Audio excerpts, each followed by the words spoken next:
لوگوں سے عزتیں تلاش کرتے ہو تو وہ کیا تمہیں عزت دیں گے؟ وہ تو کل اچھا کہتے ہیں پرسوں برا کہنے لگ جاتے ہیں۔ لوگوں کے سامنے گڈ بک میں آنا چاہو گے تو وہ تو سویرے تمہارے بارے میں کچھ کہیں گے، شام کچھ اور کہیں گے۔ اپنی روحانی زندگی آباد کریں، اپنے مسلح کو وقت دیں، اور دنیا سے چھپ کر اس موبائل کو بند کر کے اور اپنے آپ سے بھی چھپ کے اور تنہا ہو کے چھپا کے سارا کچھ اپنے آنسو اپنے رب کی بارگاہ میں پیش کریں، اس کے حضور حاضری دیں۔ سنو نا ترمذی کی حدیث، اور اسے یاد رکھنا، نبی پاک علیہ السلام نے فرمایا اپنے دکھ لوگوں کے سامنے نہ بیان کرنا، سیٹھوں نوابوں کو نہ بتاتے پھرنا، دنیا داروں کے سامنے جا کے نہ رونا کہ میں تکلیف میں ہوں۔ فرمایا اگر دنیا داروں کو دکھ بتاؤ گے رب تمہیں کبھی غنی نہیں کرے گا، اور لوگ ہیں کہ الٹا مذاق اڑائیں گے۔ آپ کی جس سے بڑی پکی یاری ہے نا، پکی، وہ تب تک پکی ہے جب تک آپ نے 50,000 مانگا نہیں، اور جس وقت آپ نے کہہ دیا کہ میں مجبور ہوں میری مدد کر تو پھر ختم ہو گئی دوستی۔ لوگوں کے تعلقات آپ کے ساتھ تب تک ہیں جب تک آپ ان سے کوئی ضرورت وابستہ نہیں کرتے۔ کریم محبوب فرمانے لگے بندوں کے سامنے دکھ نہ بیان کرنا، اللہ تجھے کبھی غنی نہیں کرے گا۔ تو اپنے دکھ اپنے رب کو بتا، تو دعائیں مانگ، تو اس کی بارگاہ میں حاضر ہو، تو اس کے حضور عرض کر۔ فرمایا اپنے دکھ اپنے رب کو بتا، وہ جلدی کرے یا دیر سے کرے تجھے ساری دنیا سے بے نیاز کر دے گا، تجھے کسی کا محتاج نہیں رہنے دے گا۔ اپنے مسلح کو، اپنی دعاؤں کی، ایک بزرگ فرماتے ہیں میں نے دعا مانگنے کا طریقہ اپنی بیوی سے سیکھا، دعا مانگنے کا طریقہ اپنی، سیکھنے والے تو اپنے بچوں سے بھی سیکھ لیتے ہیں، سیکھنے والے تو ہر ایک سے سیکھتے ہیں۔ وہ کہتے ہیں میں نے دعا مانگنے کا سلیقہ اپنی بیوی سے سیکھا ہے۔ حضرت وہ کس طرح؟ فرمانے لگے میری بیوی نے نا مجھے کوئی کام بتایا، کچھ پیسوں کی ضرورت کے لیے کہا، تو میں نے اسے کہا کہ بھئی ابھی میرے پاس نہیں ہے، کچھ دنوں میں آتے ہیں تو میں دے دوں گا۔ عورتوں کی عادت ہوتی ہے وہ بار بار یاد کراتی ہیں، 2-4 دنوں کے بعد پھر اس نے کہا حضرت وہ میں نے کہا تھا کچھ پیسے، میں نے اسے کہا کہ ابھی میرے پاس نہیں ہے، کچھ دنوں میں ملتے ہیں تو میں تمہیں دے دوں گا۔ اس نے کچھ دنوں کے بعد پھر کہا حضور وہ میں نے کچھ پیسے کہے تھے۔ فرماتے میں نے ڈانٹ دیا، میں نے کہا کہ کیا تو روز مجھے شرمندہ کرتی ہے، کہا نا میرے پاس نہیں ہے، ہوں گے تو دے دوں گا، تو روز یاد کراتی ہے۔ فرماتے ہیں اس نے پہلے تو میری ڈانٹ کو سہا، پھر میرے سخت جملوں نے اس کی آنکھوں میں آنسو پیدا کر دیے، پھر اس نے اپنے آنچل میں اپنے اس دکھ کو سمیٹا، اور پھر اس نے ایک جملہ کہا تو میں رو پڑا، اور مجھے اپنے رب سے مانگنے کا طریقہ آ گیا۔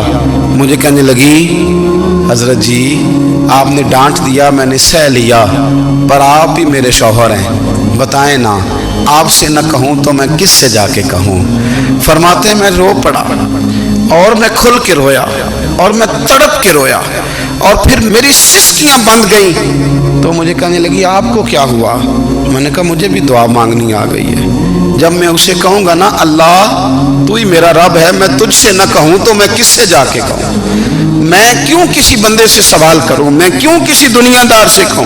میں تیرے بندوں کا، نیک بندوں کا وسیلہ لے کے، تیرے محبوب کی غلامی لے کے تیری بارگاہ میں آئیں، تجھ سے نہ مانگوں تو کس سے مانگوں؟ سمجھ آ گئی ہے؟ جب میں اس رنگ میں مانگوں گا تو پھر رب میرے اوپر بڑا ہی فضل فرمائے گا، وہ میرے اوپر بڑی رحمت کرے گا، وہ میرے لیے آسانیاں کرے گا۔ عزیز دوستو ہم اس طرح کرنے لگ گئے ہیں کہ ہم نے نا اپنے تعلقات پر اعتماد کرنا شروع کر دیا ہے۔ میرے تعلقات بہت ہیں، ہم نے اپنی دولت پر اعتماد کرنا شروع کر دیا ہے، میرے پاس دولت بہت ہے۔ ہم نے اپنے علم پر، اپنی شہرت پر اعتماد کرنا شروع کر دیا ہے کہ میرے پاس فلاں چیز بہت ہے۔ یاد رکھنا جب بے نیاز اپنی صفت بے نیازی دکھاتا ہے تو بڑی بڑی دولتوں والے مجبور نظر آتے ہیں۔ بھائیو جب انسان کا رشتہ اپنے مالک کے ساتھ ہوتا ہے پھر تو غم بھی کچھ نہیں کہتے، پریشانیاں بھی کچھ نہیں کہتی، پھر تو زندگی صبر والی، پھر تو زندگی توکل والی، پھر تو زندگی بھروسے والی، پھر انسان اپنے آپ کو رسوا نہیں کرتا، دنیا داروں سے امیدیں اس کی ختم ہو جاتی، امیدیں اللہ رسول سے لگا لیتا ہے، مضبوط ہو جاتا ہے، مضبوط، طاقتور ہو جاتا ہے، خوددار ہو جاتا ہے، باوقار باعزت ہو جاتا ہے۔ حضرت بہلول دانا رحمت اللہ علیہ بیٹھے تھے تو ہارون رشید حج کر کے آ رہا تھا، تو رستے میں حضرت شیخ سے ملاقات ہو گئی تو السلام علیکم کے بعد کہنے لگا حضور کوئی حکم ہو تو بتائیے گا. تو حضرت بہلول دنا فرمانے لگے تیرا رب کون ہے؟ اس نے کہا اللہ. تو فرمایا میرا کون ہے؟ کہا اللہ. فرمانے لگے تو بڑا ہی بیوقوف ہے، کیا تو یہ سمجھتا ہے کہ رب ہارون رشید کو تو دے گا اور بہلول دانا کو بھول جائے گا؟ تیرا بھی وہی رب ہے، میرا بھی وہی رب ہے. اس نے اگر تجھے دے کے آزمایا ہے تو ہو سکتا ہے مجھے نہ دے کے آزما رہا ہو. جب اس کی حکمت کے تقاضے ہوں گے تو عطا کرے گا اور دے گا. تو جا اپنا کام کر. بھائی اپنی روحانی زندگی، اپنی عبادات، اپنے وظائف، اپنے روزمرہ کے معاملات، اپنی دعائیں، اپنا استغفار. دیکھو کوئی مشکل کام تو نہیں، 2 رکوع ہیں سورہ واقعہ کی اگر رات کو پڑھ لی جائے تو. میں کس طرح یہ بات بیان کروں کہ تعویذ بانٹنا آسان ہے اور وظیفہ بتانا مشکل ہے. سارا دن تعویذ بانٹیں تو لوگ لینے کو تیار ہیں، اور اگر آپ وظیفہ بتائیں تو کہتے ہیں تو مشکل کام ہے. او خدا کے بندے، اگر آپ کا تعلق قرآن پاک کے ساتھ مضبوط ہو، قرآن پاک کے ساتھ اگر آپ کا رشتہ ہو، لوگ سفارشیں ڈھونڈتے ہیں نا دنیا میں، کوئی تعلق مل جائے تو میرا کام ہو جائے. دنیا میں اتنا مشکل معاملہ ہے، آخرت میں مجھے بتائیے گا کتنا مشکل معاملہ ہوگا. میرے نبی پاک صلی اللہ تعالیٰ علیہ وسلم نے فرمایا جو لوگ سورہ ملک پڑھا کرتے تھے نا، سورہ ملک، یہ سورت ملک قیامت میں ان کی سفارش کرے گی، اور اس طرح کرے گی کہ کہے گی اے اللہ یہاں اس بندے کو جنت میں داخل کر دے یا مجھے قرآن پاک سے علیحدہ کر دے. تو رب فرمائے گا جا اس کا دامن تھام کے اسے جنت تک پہنچایا. آپ بات کو سمجھیں، جب آپ کے تعلقات اپنے معاملات کے ساتھ مضبوط ہوں گے. یہ نبی کریم نے وعدہ کیا ہے کہ تو سورت واقعہ پڑھ تیرے گھر میں فاقہ نہیں آئے گا. حضرت عبداللہ ابن مسعود رضی اللہ تعالیٰ عنہ بیمار تھے تو حضرت عثمان غنی رضی اللہ تعالیٰ عنہ تیمارداری کے لیے تشریف لے گئے اور جا کر کے کہا کہ آپ بڑے بیمار ہیں، آپ کی بیٹیاں زیادہ ہیں، میں چاہتا ہوں کہ خزانے میں سے کچھ مدد کروں. تو سیدنا عبداللہ ابن مسعود رضی اللہ تعالیٰ عنہ اٹھ کے بیٹھ گئے اور کہنے لگے امیر المومنین اللہ آپ کو میری طرف سے، میری بیٹیوں کی طرف سے بہتر صلہ دے. میری بیٹیوں کو کسی خزانے کی ضرورت نہیں، میں نے انہیں خزانہ دے دیا ہے. کہا جناب آپ نے کون سا خزانہ دیا ہے، میں آپ کے مالی معاملات کو جانتا ہوں. تو فرمانے لگے امیر المومنین میرے نبی کریم نے فرمایا ہے جو سورت واقعہ پڑھے اسے کبھی فاقہ نہیں آتا. میں نے بیٹیوں کو یاد کرا دی ہے، یہ خزانہ میں نے انہیں دے دیا ہے. وہ سارے والدین سنیں جو بیٹیوں کے لیے پریشان رہتے. حضرت عبداللہ ابن مسعود نصیحت کر رہے ہیں، فرمانے لگے میں نے سورت واقعہ یاد بھی کرا دی ہے، پڑھنے کی عادت بھی ڈال دی ہے. حضور نے فرمایا ہے جو سورت واقعہ پڑھے اس سے فاقہ نہیں آتا. کہنے لگے چاند تو اپنی جگہ چھوڑ سکتا ہے، سورج گر سکتا ہے، تارے ٹوٹ سکتے ہیں، پر مدینے والے رسول کی بات غلط نہیں ہو سکتی. حضور نے فرمایا فاقہ نہیں آئے گا تو انشاءاللہ کبھی بھی نہیں آئے گا. کرنے کا کام یہ ہے کہ ہم اپنے معاملات، اپنی عبادات، اپنی دعائیں کبھی 10 منٹ عادت ہو جائے نا دعا مانگنے کی علیحدہ سے رات کو. حضور نے فرمایا جو فرض نماز کے بعد دعا مانگے اللہ اس کی قبول کر لیتا ہے. نبی پاک صلی اللہ تعالیٰ علیہ وسلم نے فرمایا اللہ مسافر کی دعا قبول فرماتا ہے. حضور نے فرمایا اللہ مظلوم کی دعا قبول فرماتا ہے. حضور نے فرمایا بیمار سے دعا کراؤ اللہ اس کی دعا قبول فرماتا ہے. میرے نبی پاک نے فرمایا ماں باپ جب بھی اولاد کے لیے ہاتھ اٹھائیں، ویسے تے بلے شاہ تو آسمانی اڈ دیے ہی پھڑ دیں، جڑا گھر بیٹھا انہوں بڑھیا ہی نہیں. حضور فرمانے لگے ماں باپ جب بھی اولاد کے لیے دعا فرمائیں اللہ ان کی دعا کو قبول کرتا ہے. آپ اپنا تعلق بنائیں دعا کے ساتھ، عبادت کے ساتھ، مصلی کے ساتھ رشتہ بنائیں، استغفار پڑھیں. صلاح الدین ایوبی صلیبی جنگوں میں تھے،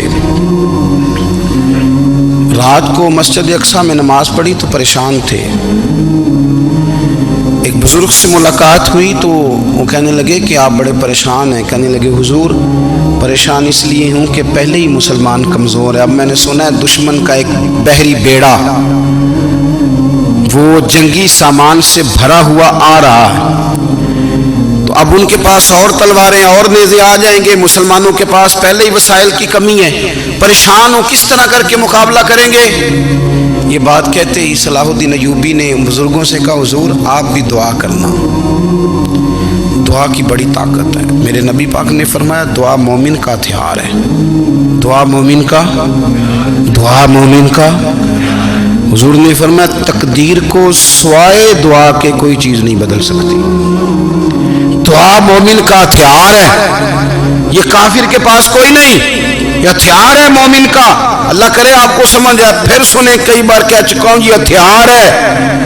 کافر کے مقابلے میں جو تیرے پاس سب سے بڑا ہتھیار ہے وہ دعا ہے. دعائیں کرانی چھوڑ دی، کرنی چھوڑ دی، لینی چھوڑ دی. حضرت سیدنا انس بن مالک رضی اللہ تعالیٰ عنہ فرمایا کرتے تھے میں نے وہ رنگ دیکھا ہے جب حضور دعا مانگتے تھے اور حضور کی مقدس آنکھوں میں آنسو بھی ساتھ ہی بہا کرتے تھے. میں نے وہ انداز دیکھا ہے. تو صلاح الدین ایوبی بزرگ سے کہنے لگے آپ بھی دعا کیجیے، اور خود رونے لگے اور سر سجدے میں رکھ کے رونے لگے اور عشاء سے لے کر فجر تک روئے، خوب روئے. صبح وہ بزرگ آئے تو صلاح الدین ایوبی کا خوبصورت اور ہنستا ہوا چہرہ دیکھا. کہنے لگے آپ بڑے خوش ہیں، رات تو میں نے بڑے روتے ہوئے دیکھا تھا. تو کہنے لگے حضور وہ جو بحری بیڑا آ رہا تھا نا وہ پانی میں ڈوب گیا ہے، اب وہ نہیں آ رہا. ابھی خبر آئی ہے تو میں بڑا خوش ہوں. بزرگ کہنے لگے اٹھ سینے سے لگ اور سن ایک بات، وہ بحری بیڑا پانی میں نہیں ڈوبا، وہ تیرے آنسوؤں میں ڈوب گیا ہے. وہ جو تو رات رویا ہے نا رب کریم کی بارگاہ میں تو وہ ڈوب گیا ہے. حضرت عائشہ صدیقہ رضی اللہ تعالیٰ عنہ فرماتی ہیں ایک عورت تھی اور اسے نبی پاک صلی اللہ تعالیٰ علیہ وسلم نے نا وہ کلمہ پڑھ کے مسلمان ہوئی، مدینہ طیبہ آ گئی تو حضور نے مسجد نبوی شریف میں اس کے لیے مکان ایک سادہ سا کمرہ ساتھ مسجد کے بنوا دیا، وہیں رہنے لگی. اکثر وہ سیدہ طیبہ کے پاس آتی تو حضرت عائشہ صدیقہ رضی اللہ تعالیٰ عنہ فرماتی ہیں وہ بڑی باتیں سناتی اور آخر میں کہتی وہ ہار والا دن بھی بڑا عجیب دن تھا اور میرے رب کی قدرتوں کا دن تھا، وہ بھی بڑا عجیب دن تھا. سیدہ عائشہ صدیقہ رضی اللہ تعالیٰ عنہ ایک دن فرمانے لگی کہ تو ہار والے دن کا بڑا ذکر کرتی ہے، وہ کیا دن تھا؟ تو خاتون کہنے لگی اماں جی وہ دن تھا جب میرے رب پر بھروسہ اور مضبوط ہو گیا، جس دن میرا اپنے رب پر توکل اور بڑھا، میرے ایمان میں یقین میں اور پختگی آئی. کہنے لگی میں ایک گھر کی کنیز تھی، نوکرانی تھی. اس گھر میں ایک بچی تھی جس کے پاس سونے چاندی ہیرے جواہرات کا ہار تھا. اس زمانے میں نا چمڑے کے اوپر لوگ ہیرے جواہرات لگاتے تھے، کئی دفعہ سرخ رنگ کے چمڑے پہ لگائے جاتے تھے. وہ بچی پہنتی تھی تو کہتی ہوں بچی کے اس نے اتار کے رکھا یا اس سے گرا وہ ہار تو چیل اسے اٹھا کے لے گئی گوشت سمجھ کے اور میرے سامنے اٹھا کے لے گئی. گھر والوں نے مجھ سے پوچھا، یہ بخاری میں موجود ہے، گھر والوں نے پوچھا مجھ سے کہ وہ ہار کہاں ہے تو میں نے کہا چیل اٹھا کے لے گئی. گھر میں کچھ چوری ہو جائے تو سب سے پہلا الزام کس پہ لگتا ہے؟ ملازمین پہ. کہتے انہوں نے مجھے بڑا مارا، بڑی تکلیف تھی، حتیٰ کہ میری شرمگاہ تک کی تلاشی لی، میری عزت اتنی خراب کی میں بتا نہیں سکتی. میں نے اپنی زندگی میں ایک واقعہ دیکھا، ایک امیر گھر میں چوری ہو گئی، ملازم کو اتنا مارا کہ وہ چارپائی پہ پڑ گیا. پولیس والوں سے اتنی مار پڑوائی گئی کہ وہ بیچارہ چارپائی پہ پڑ گیا اور پھر وہ اتنا بیمار ہوا اور کچھ دنوں کے بعد پتہ چل گیا کہ چور تو اپنا بیٹا ہے ان کا. پھر اس کا انتقال ہو گیا. اب وہ سیٹھ صاحب اور گھر والے آ کے نا مرنے والے کے کان میں معافی مانگ رہے ہیں، کان میں. تو میں نے ان سے پھر کہا تھا کہ یہ تو اب چلا گیا ہے، تمہارا زور چلتا تھا نا تو تم نے قانون خریدا اور تم نے اسے جتنا ہو سکا تم نے اسے مار پڑوائی. تمہارے پاس جو عدالتیں تھیں تم نے وہاں کارروائی کی، اب ایک عدالت قیامت کے دن لگے گی. یہ کمزور تھا نا، کچھ کر نہیں سکا. میرے نبی پاک صلی اللہ علیہ وسلم نے فرمایا سن لو، اگر سینگ والی بکری نے بغیر سینگ والی بکری کو تکلیف دی ہوگی نا تو قیامت کے دن اسے بھی بدلہ دینا پڑے گا کہ تیرے پاس سینگ تھے اور تو نے اسے مارا تھا. وہ خاتون عرض کرتی ہے سیدہ عائشہ کی خدمت میں کہ مجھے بڑا مارا، مجھے تکلیف دی، میں کہہ رہی تھی کہ میرے سامنے چیل لے گئی ہے پر وہ نہیں مان رہے تھے. اماں جی انہوں نے مجھے بڑا مارا. حضرت عائشہ صدیقہ کہتی ہیں پھر کیا ہوا؟ کہنے لگی اماں جی جب کوئی میرا مددگار نہ رہا، مجھے تکلیف دے رہے تھے، رسوا کر رہے تھے، تو میں نے اپنے رب سے مدد چاہی، میرے رب کی طرف میں نے توجہ کی. میں نے کہا مالک اب تو ہی میرا مددگار ہے.